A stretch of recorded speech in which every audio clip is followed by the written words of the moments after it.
Voilà pour ce sujet. Alors, nous continuons, nous voulons savoir, est-ce une plandémie ou est-ce une pandémie? Alors, nous allons sur le site Forum économique mondial, FEM 2020, où nous cliquons sur plateforme. De plateforme, nous allons sur plateforme d'action Covid-19. D'ailleurs, le signe est le même que pour le mouvement américain Les Vies Noires comptent. De là, nous continuons en faisant défiler vers le bas jusqu'à la représentation schématique d'un coronavirus. Là, nous cliquons sur la carte de l'évolution de Covid-19,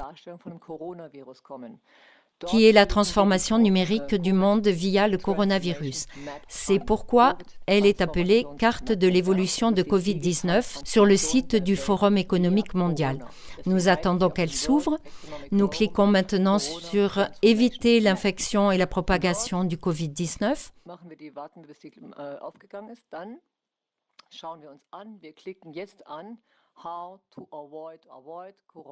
Ensuite, nous voyons ces flèches qui sont orientées vers l'intérieur et qui en haut désignent le gouvernement mondial.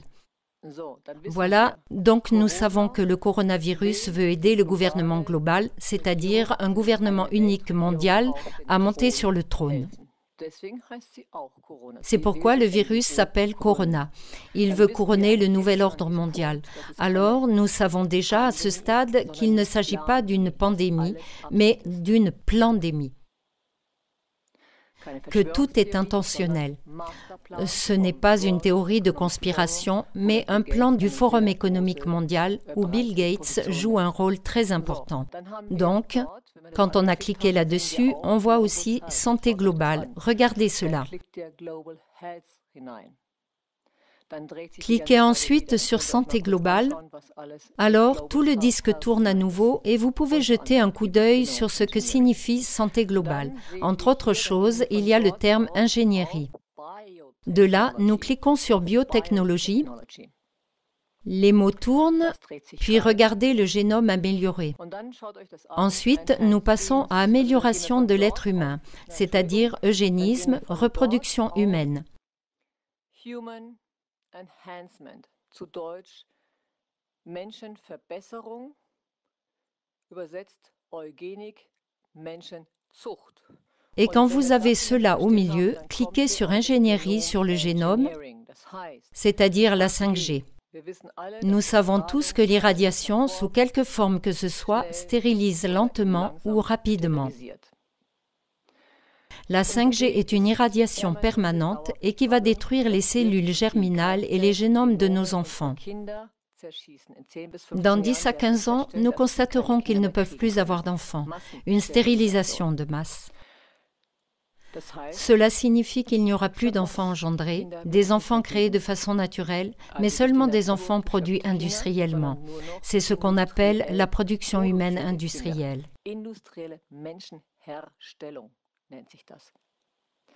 Ingénierie sur le génome, tout a déjà été pensé.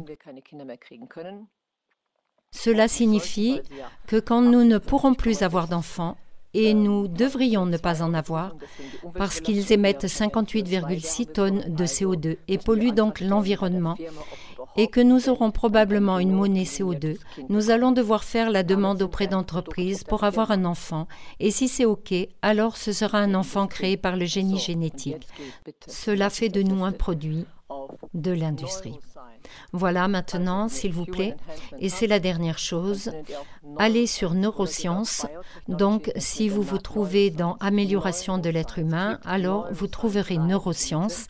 Ou bien allez sur biotechnologie, alors vous trouverez neurosciences. Cliquez sur neurosciences au milieu et vous verrez qu'on essaie au niveau neurologique, biologique, d'influencer la prise de décision et le comportement, c'est-à-dire qu'on veut atteindre le contrôle sur le libre arbitre.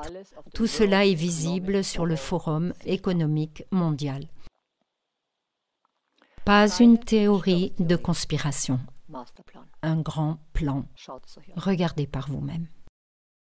Revenons à neurosciences, avec laquelle on veut contrôler la prise de décision et le comportement, c'est-à-dire le libre arbitre et le comportement des personnes. Par rapport à cette prise de décision, Je l'ai déjà mentionné auparavant, il existe une étude sur la manière dont les nanoparticules qui s'ancrent dans les neurones et les ondes 5G ou les ondes de la téléphonie mobile peuvent influencer et contrôler la volonté. Ça, c'est la fin de l'humanité. C'est la déshumanisation de l'humanité. C'est l'attaque de tout ce qui existe d'humain sur Terre. Et c'est comme si on tirait sur l'arbre des âmes dans le film Avatar, si on le bombardait, si on le détruisait.